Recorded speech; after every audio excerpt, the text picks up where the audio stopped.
Hello dear friends, welcome to Shah এডওয়াল channel. আজকে আমরা এই ভিডিওর মাধ্যমে জানার চেষ্টা করব বিগত বছরগুলোতে ভারতের সংবিধান সম্পর্কিত বিভিন্ন কম্পিটিটিভ এক্সামে যে প্রশ্নাবলী এসছে, বিভিন্ন পরীক্ষায় বারংবার যেসব প্রশ্নাবলীগুলো ফেস করতে হয়েছে সেই সবগুলো নিয়ে আলোচনা করব। বিগত পরীক্ষাবলী বলতে যেমন এসএসসি, রাজ্য PSC, Kolkata police, West Bengal police, রেলের এনটিপিসি, গ্রুপ ডি কিংবা রেলের এলপি, বিভিন্ন পদে যেসব প্রশ্নাবলী বারবার এসছে সেইগুলো নিয়েই আমরা এই ভিডিওতে আলোচনা করব আমাদের শাহ এডওয়াল চ্যানেলে। আপনি নতুন হয়ে থাকলে চ্যানেলটি অবশ্যই সাবস্ক্রাইব করে অবশ্যই আমাদের পাশে থাকবেন। তাহলে দেরি না করে শুরু করা যাক। Let's start. আজকের প্রথম প্রশ্নটি হলো যে ভারতের সংবিধান কবে গৃহীত হয়েছিল? প্রশ্নটি আরেকবার, ভারতের সংবিধান কবে গৃহীত হয়েছিল? এখানে অপশান দেওয়া আছে। অপশান এ 26শে জানুয়ারি 1949, 26শে নভেম্বর 1949, 26শে জানুয়ারি 1950, 26শে নভেম্বর 1950। এখানে উত্তর হবে অপশান বি, 26শে নভেম্বর 1949। আমাদের আরও এখান থেকে ইনফরমেশন মনে রাখা দরকার যে 26শে নভেম্বর এবং 26শে জানুয়ারি কিন্তু আমাদের মধ্যে একটা বিরাট কনফিউশন তৈরি হয়। মনে রাখা দরকার 26শে নভেম্বর কিন্তু সংবিধান গ্রহণ করা হয়, কার্যকর কিন্তু 26শে নভেম্বর নয়, 26শে নভেম্বর গ্রহণ করা হয়। তাই 26শে নভেম্বরটাকে বলা হয় ভারতের সংবিধান দিবস বা কনস্টিটিউশন ডে। কোশ্চেন নম্বর 2, ভারতের সংবিধান কবে কার্যকর হয়েছিল? এটি কিন্তু খুবই গুরুত্বপূর্ণ প্রশ্ন এবং সবার জানা একটা বিষয়, যেটি বিগত বছরগুলোতে বারবার একই প্রশ্ন এসছে। সেটি হলো যে ভারতের সংবিধান কবে কার্যকর হয়েছিল? মনে রাখা দরকার আগে যে প্রশ্নটা আমরা পড়েছি সেটি কিন্তু গ্রহণ করা হয়েছিল এবং এটি কিন্তু কার্যকর করা হচ্ছে। এই ছোট ছোট পয়েন্টগুলো কিন্তু খুব সহজে মনে রাখা যায় যদি তোমরা একটু প্র্যাকটিক্যালি আমার বিষয়গুলোকে একটু নোট ডাউন করো। অপশান যেখানে দেওয়া আছে, অপশান এ 26শে জানুয়ারি 1949, অপশান বি 26শে নভেম্বর 1949, অপশান সি 26শে জানুয়ারি 1950, অপশান ডি 26শে নভেম্বর 1950। এখানে উত্তর হবে 26শে জানুয়ারি 1950। আমরা সবাই জানি 26শে জানুয়ারি আমাদের ভারতবর্ষে প্রজাতন্ত্র দিবস পালন করা হয় বা রিপাবলিক ডে হিসেবে পরিচিত। এখান থেকে আরও কিছু আমাদের ডেটা কালেক্ট করা যায় যে ভারতের সংবিধান যে কার্যকর হয় রিপাবলিক ডেটা পালিত হয় কোন জায়গায় বা যে পথে পালিত হয় সেই পথটার নাম কি? সেই পথটার নাম হবে কর্তব্য পথ। এখান থেকে প্রজাতন্ত্র দিবস থেকে বিগত বছরগুলোতে নানা প্রশ্ন এসছে, যেমন 2025 সালে যে 26শে জানুয়ারি প্রজাতন্ত্র দিবস পালিত হলো, এই 26শে জানুয়ারি প্রজাতন্ত্র দিবসে প্রধান অতিথি হিসাবে কাকে ইনভাইট করা হয়েছিল? কাকে ইনভাইট করা হয়েছিল? উত্তর হবে ইন্দোনেশিয়ার প্রেসিডেন্ট প্রবোবো সুবিয়ান্তো। আরও মনে রাখা যায় যে 2024 সালে রিপাবলিক ডেতে ভারতবর্ষ কাকে ইনভাইট করেছিল প্রধান অতিথি হিসাবে? সেটি হবে ফ্রান্সের প্রেসিডেন্ট ইমানুয়েল ম্যাক্রো। ফ্রান্সের president Emmanuel Macron. Question number 3, ভারতের সংবিধানের প্রস্তাবনা কিসের সাথে শুরু হয়? মানে ভারতের সংবিধানের যে প্রস্তাবনা তার প্রথম শব্দ বা সেন্টেন্সটা কি?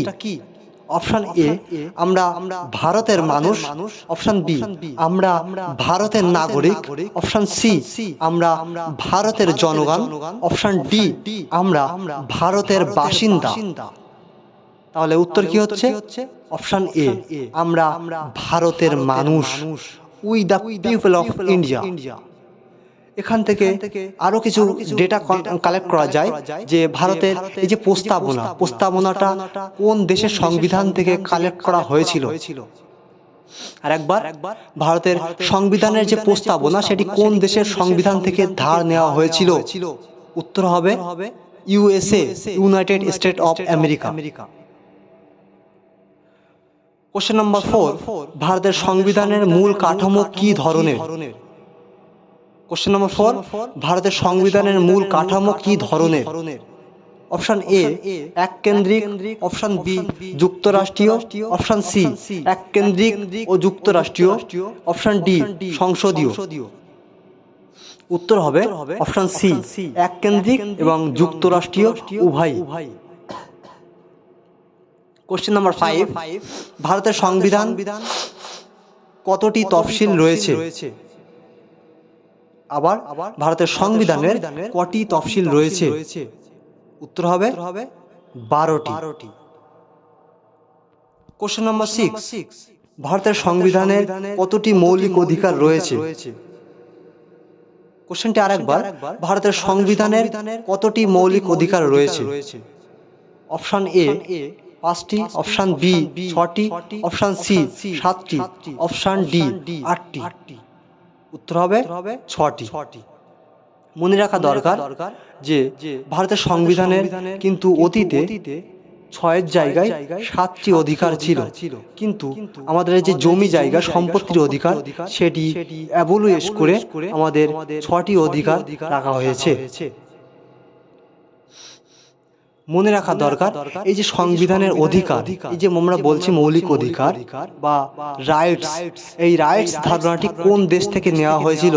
সেটি হবে ইউএসএ বা ইউনাইটেড স্টেট অফ আমেরিকা। এটা কিন্তু তোমাদের প্রতি পরীক্ষায় যাওয়ার আগে এটা তোমাদের করেই যেতে হবে যে কোন দেশ থেকে ভারতের সংবিধান কোন অংশটুকু নেওয়া হয়েছিল। ইউএসএ থেকে কি নেওয়া হয়েছিল, ইউকে থেকে কি নেওয়া হয়েছিল, কানাডা থেকে কি নেওয়া হয়েছিল, অস্ট্রেলিয়া থেকে কি নেওয়া হয়েছিল, এরকম কি কি নেওয়া হয়েছিল তার তালিকা যদি তোমরা পেতে চাও তাহলে আমার কমেন্ট বক্সে, ভিডিওর কমেন্ট বক্সে জানাও, আমি তোমাদেরকে সুন্দরভাবে মনে রাখার জন্য ট্রিক সহ উত্তর করে দেবো ভিডিওর মাধ্যমে, তোমরা পেয়ে যাবে। তার জন্য অবশ্যই আমাদের কমেন্ট বক্সে কমেন্ট করে জানিয়ে যাও। কোশ্চেন নাম্বার 7, ভারতের সংবিধানের কোন অনুচ্ছেদে মৌলিক অধিকারের কথা বলা হয়েছে? এটি ভেরি ভেরি ইম্পর্টেন্ট। ভারতের সংবিধানের কোন অনুচ্ছেদে মৌলিক অধিকারের কথা বলা হয়েছে? অপশন এ অনুচ্ছেদ 12 থেকে 35, অপশন বি অনুচ্ছেদ 36 থেকে 51, অপশন সি অনুচ্ছেদ 52 থেকে 73, অপশন ডি অনুচ্ছেদ 74 থেকে 89। উত্তর হবে অনুচ্ছেদ 12 থেকে 35। কোশ্চেন নাম্বার 8, ভারতের সংবিধানের কোন অনুচ্ছেদে রাজ্য নীতি নির্দেশক নীতিগুলির কথা বলা হয়েছে? অর্থাৎ ডিএসপি। ভারতের সংবিধানের কোন অনুচ্ছেদে ডিএসপি বা নির্দেশমূলক নীতিগুলির কথা বলা হয়েছে? অপশন এ অনুচ্ছেদ 12 থেকে 35, অপশন বি অনুচ্ছেদ 36 থেকে 51, অপশন সি অনুচ্ছেদ 52 থেকে 73, অপশন ডি অনুচ্ছেদ 74 থেকে 89। উত্তর হবে অনুচ্ছেদ 36 থেকে 51। কোশ্চেন নাম্বার 9, ভারতের সংবিধানের কোন অনুচ্ছেদে মৌলিক কর্তব্যের কথা বলা হয়েছে? অপশন এ অনুচ্ছেদ 51A, অপশন বি অনুচ্ছেদ 42, অপশন সি অনুচ্ছেদ 73, অপশন ডি অনুচ্ছেদ 89। উত্তর হবে অনুচ্ছেদ 51A। কোশ্চেন নাম্বার 10, ভারতের সংবিধানের কতটি সংশোধনী হয়েছে? মানে এখনো পর্যন্ত 2023 সাল পর্যন্ত ভারতের সংবিধানের কতটি সংশোধনী হয়েছে? Option A 100, option B 105, option C 110, option D 115। উত্তর হবে অপশন বি 105। কোশ্চেন নাম্বার 11, ভারতের সংবিধানের কোন সংশোধনীতে মৌলিক কর্তব্য যোগ করা হয়েছিল? অপশন এ 42তম সংবিধান সংশোধনী, অপশন বি 44তম সংশোধনী, অপশন 52তম সংশোধনী, অপশন ডি 73তম সংবিধানী। উত্তর হবে অপশন এ 42তম সংবিধান সংশোধনী। এখানে আরো কিছু ডেটা কালেক্ট করা যায় যে অপশন এ 42তম সংবিধান সংশোধনী কত সালে হয়? অপশন এ 42তম সংবিধান সংশোধনী কত সালে হয়? উত্তর হবে 1976 সালে। আরো প্রশ্ন আসতে পারে 42তম সংবিধান সংশোধনীর সময় ভারতের প্রাইম মিনিস্টার কে ছিল? উত্তর হবে ইন্দিরা গান্ধী। এছাড়া এই 42তম সংবিধান সংশোধনীর মাধ্যমে কিন্তু ভারতের ধর্মনিরপেক্ষ সমাজতন্ত্র কিংবা এই ধরনের শব্দগুলো কিন্তু যোগ করা হয়েছিল। কোশ্চেন নম্বর 12, ভারতের সংবিধানের কোন সংশোধনীতে মিনি সংবিধান বলা হয়? ভারতের সংবিধানের কোন সংশোধনীতে মিনি সংবিধান বলা হয়? অপশন এ 42তম সংবিধান সংশোধনী, অপশন বি 44তম সংশোধনী, অপশন সি 52তম সংশোধনী, অপশন ডি 53 অর্থাৎ 73তম সংবিধান সংশোধনী। উত্তর হবে অপশন এ 42 সংবিধান সংশোধনী, যেটি 1976 সালে হয়। কোশ্চেন নাম্বার 13, ভারতের সংবিধানের কোন সংশোধনীতে বালিকার শিক্ষাকে মৌলিক অধিকার হিসেবে স্বীকৃতি দেওয়া হয়? আরেকবার, ভারতের সংবিধানের কোন সংশোধনীতে বালিকার শিক্ষাকে মৌলিক অধিকার হিসাবে স্বীকৃতি দেওয়া হয়? অপশন এ 86তম সংশোধনী, অপশন বি 87তম সংশোধনী, অপশন সি 88তম সংশোধনী, অপশন ডি 89তম সংশোধনী। উত্তর হবে অপশন এ 86তম সংশোধনী, 86। কোশ্চেন নাম্বার 14, ভারতের সংবিধানে কোন অনুচ্ছেদে রাষ্ট্রপতির ক্ষমা প্রদানের ক্ষমতা রয়েছে? অনুচ্ছেদ এ অনুচ্ছেদ 72, অপশন বি অনুচ্ছেদ 73, অপশন সি অনুচ্ছেদ 74, অপশন ডি অনুচ্ছেদ 75। উত্তর হবে অনুচ্ছেদ এ 72।